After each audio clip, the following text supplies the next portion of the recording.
স্বাগত ৭১-এর খেলাযোগে আপনাদের সাথে আছি আমি ফাহিম রহমান। শ্রীলঙ্কা সফরে কি জট লেগেছে?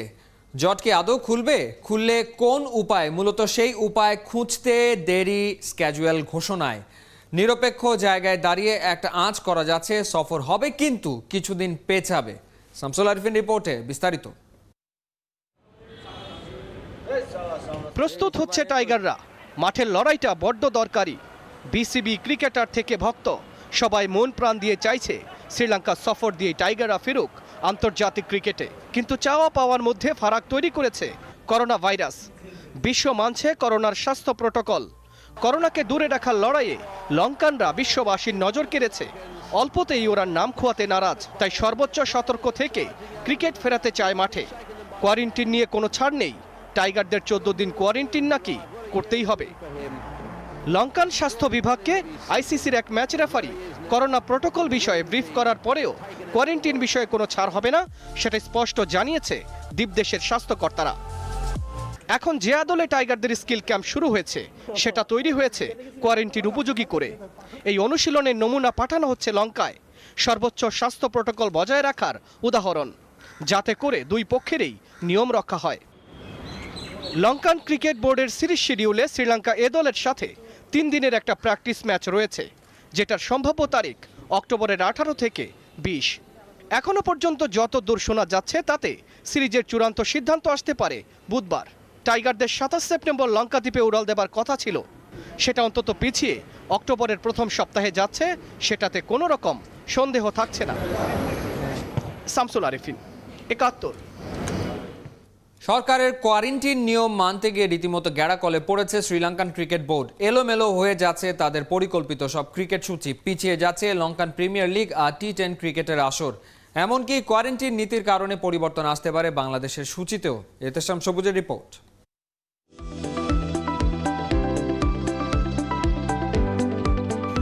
লঙ্কান আকাশে উকি দেয়া সূর্যটা আশার রশ্মি ছড়িয়েছিল বাংলার ক্রিকেটে। প্রায় 8 মাস পর এই লঙ্কা সফর দিয়ে ক্রিকেটে ফেরার কথা টাইগারদের, কিন্তু দুদেশের কোয়ারেন্টিন জটিলতায় সিরিজটাই বোল্ড আউটের শঙ্কায়। আরো বড় আশঙ্কায় লঙ্কান ক্রিকেট বোর্ড। দেশটার সরকারের সঙ্গে আলোচনায় পেরে উঠছে না লঙ্কান বোর্ড। 14 দিনের কোয়ারেন্টিনের নিয়ম থেকে এক চুলো নড়ছে না লঙ্কান সরকার। তাই বাংলাদেশ সিরিজ তো বটেই, উল্টে পাল্টে যাচ্ছে তাদের প্রিমিয়ার লিগটাও। অনেকগুলো ক্রিকেট সূচি একসাথে মিলে যাওয়াতে বড় দ্বিধায় আছে দেশটার সরকার আর ক্রিকেট বোর্ড। বর্তমানে আইপিএল চলছে, শেষ হবে 10 নভেম্বর। তার 4 দিন পরই পাকিস্তান সুপার লিগের বাকি খেলা আর লঙ্কান প্রিমিয়ার লিগ চালুর কথা। সেই হিসেবে আইপিএল আর পিএসএল শেষ করে 18 নভেম্বর থেকে ক্রিকেটাররা 14 দিনের কোয়ারেন্টিনে থাকলে লঙ্কান প্রিমিয়ার লিগের শেষ সপ্তাহ ছাড়া আর কিছুই পাবে না। তাই ওই সময় লঙ্কান প্রিমিয়ার লিগ আর দুবাইতে হতে যাওয়া টি10-এর আসর পিছিয়ে যাচ্ছে আসছে জানুয়ারিতে। কোয়ারেন্টিনে সরকারের 14 দিনের কঠিন অবস্থানে লিগ যেহেতু পিছিয়ে যাচ্ছে, লঙ্কান বোর্ডও তাই হাতে কিছু সময় পাচ্ছে, যে কারণে বাংলাদেশ সিরিজ নিয়ে ধীর গতিতেই এগুচ্ছে।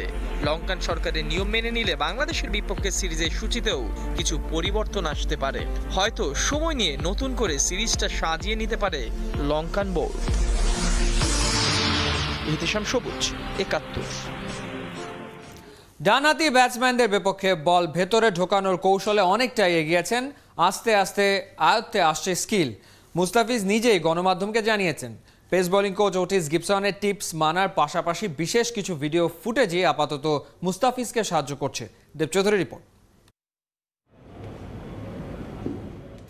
মুস্তাফিজের কাটারের ধার কমেছে সেও অনেক দিন।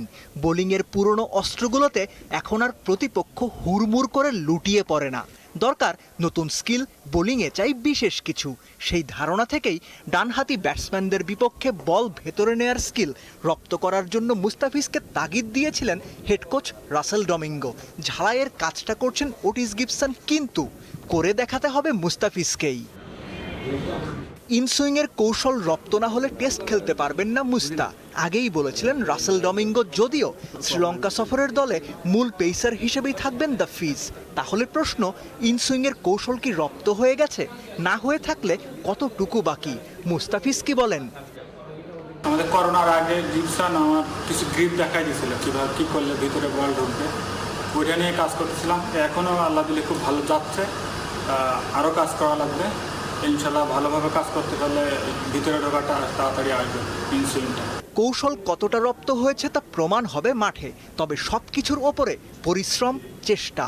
অজানা কৌশল হাতে আনতে সর্বোচ্চ চেষ্টার কোনো বিকল্প নেই, মুস্তা নিজেও জানেন।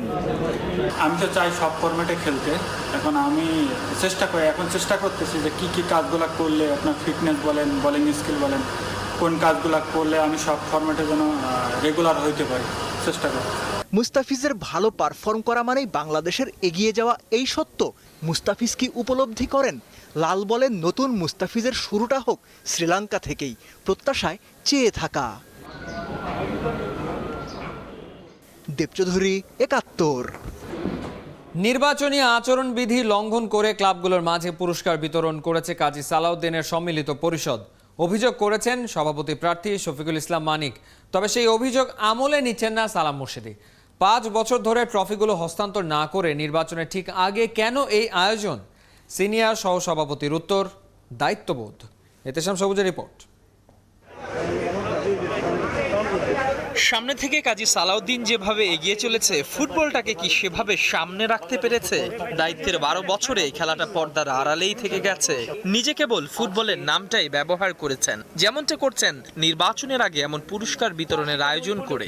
গেল 5 বছরে জমে থাকা পুরস্কারের 24টা বুঝিয়ে দেওয়া হয়েছে ক্লাবগুলোকে। আমি মনে করি আমাদের টেইনুরে এই টার্মে যারা বিভিন্ন পর্যায়ে যারা চ্যাম্পিয়ন রানার্স আপ হয়েছে, আমি মনে করি আমাদের দায়িত্বে পড়ে তাদেরকে এই ট্রফিটি তাদের অফিসিয়ালদের হাতে উঠিয়ে দেওয়া, এটা আমাদের দায়িত্ব। যে দায়িত্ববোধের কথা বলছেন, গেল 5 বছরে কোথায় ছিল সেই দায়িত্ব? বিভিন্ন সময় একাধিক আসরের প্রাইজ মানি না দেয়া, ক্লাবগুলোর পাওনা না বুঝে পাওয়ার অভিযোগ নিয়মিতই ছিল বাফুফের দুয়ারে। বছরের পর বছর ঘুরিয়ে এখন যখন নির্বাচনের সামনে, তখন দায়িত্বের দোহাই দিয়ে এমন পুরস্কার বিতরণী অনুষ্ঠান নির্বাচনী স্ট্যান্ডবাজি হয়ে যাচ্ছে না তো? আরেক সভাপতি প্রার্থী তো বলছেন নির্বাচনী আচরণবিধি নাকি লঙ্ঘন করে যাচ্ছে। আচরণবিধিতে বলে তারা তফসিল ঘোষণা হয়ে যাওয়ার পরে যে বিধিমালাগুলো আছে সেখানে তারা এই কাজটি করতে পারে না। যেমন প্রাইজ ডিস্ট্রিবিউশন করছে, তারা মেসেজ পাঠাচ্ছে, ফুটবল উন্নয়নের কথা বলে বিভিন্ন জনকে মেসেজ পাঠাচ্ছে। পুরস্কার বিতরণের আয়োজন যেন এক নির্বাচনী মহড়া। কাজী সালাউদ্দিনের ডানে বামে আশেপাশে সবখানেই তার প্যানেলের লোকজনের আনাগোনা। মানিক বলছেন এরা সবাই রূপসী, কিন্তু কেউ নয় কাজের কাজী। দেখতে আমি হয়তো সালাউদ্দিন ভাইয়ের মতো না। এখন আমি প্রশ্নটা রাখতে চাই ওখানে যে কাজ খুঁজে না চেহারা খুঁজেন। যদি কাজ করেন তাহলে আমাকে নির্বাচিত করতে হবে, আর যদি চেহারা খুঁজেন okay you can go there and vote করেন ওখানে। বাফুফের নির্বাচনকে শফিকুল ইসলাম একটা ফুটবল ম্যাচের সঙ্গেই তুলনা করছেন। হাক ঢাকে সালাউদ্দিন প্যানেলের প্রস্তুতি যতই ভালো হোক না কেন, ম্যাচ জিততে দরকার মাঠের পারফরম্যান্স, আর সেটাই নাকি করে দেখাতে চান।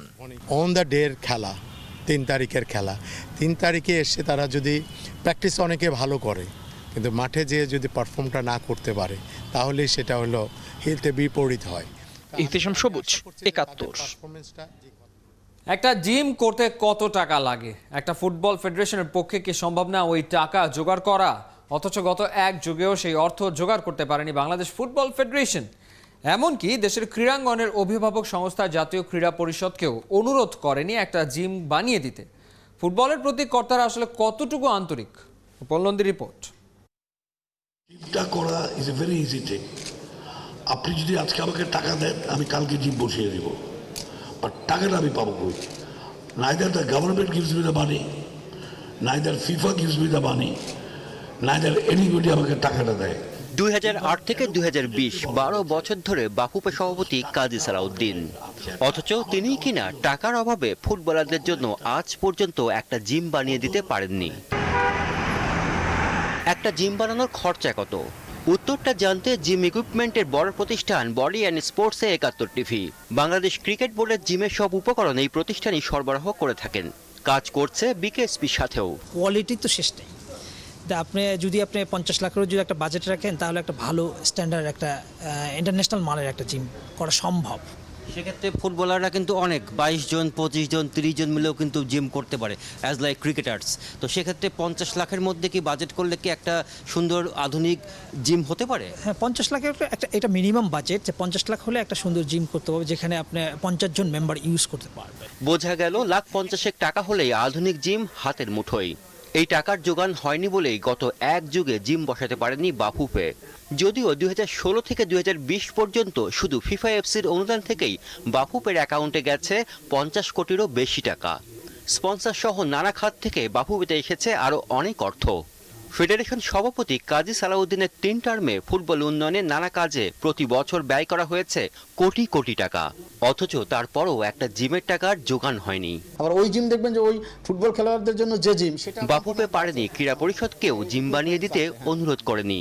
আমার মনে হচ্ছে যে এই জাতীয় বোধহয় প্রস্তাবনা আমরা এখনো পাইনি। প্রস্তাব যদি না পাওয়া যায় তখন তো আমরা মনে করি যে হ্যাঁ, এটা বাফুফের বা এটার দরকার নেই।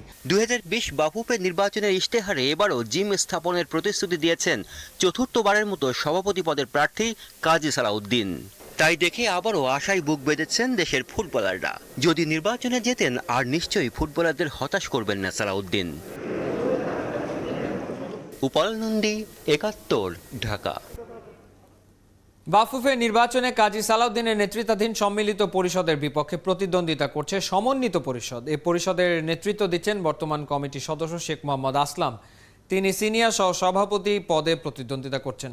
সমন্বিত পরিষদে এখনও সভাপতি প্রার্থী নেই। নির্বাচনী প্রচারণার অংশ হিসেবে রাজশাহীতে জেলা ও বিভাগীয় অ্যাসোসিয়েশনের সাথে মতবিনিময় সভায় অংশ নেয় সমন্বিত পরিষদের প্রার্থীরা।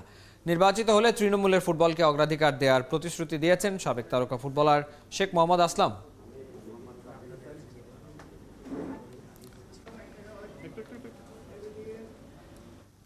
চব্বিশ ঘন্টার ব্যবধানেই যেন পাল্টে গেছে বাংলাদেশ শুটিং স্পট ফেডারেশনের গুমোট হাওয়া।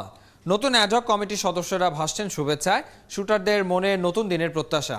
কর্তারা বলছেন সব ঝামেলা মিটিয়ে এবার পুরো দমে এগিয়ে চলার পালা। অর্ণবাপী রিপোর্ট।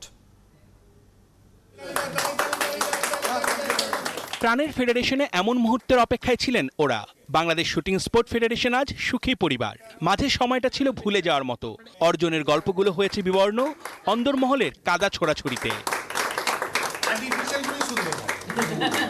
নিজেদের মধ্যেই ঝামেলায় জড়িয়ে পড়েছিলেন কর্তারা, যার ফল ভোগ করতে হয়েছিল শুটারদের।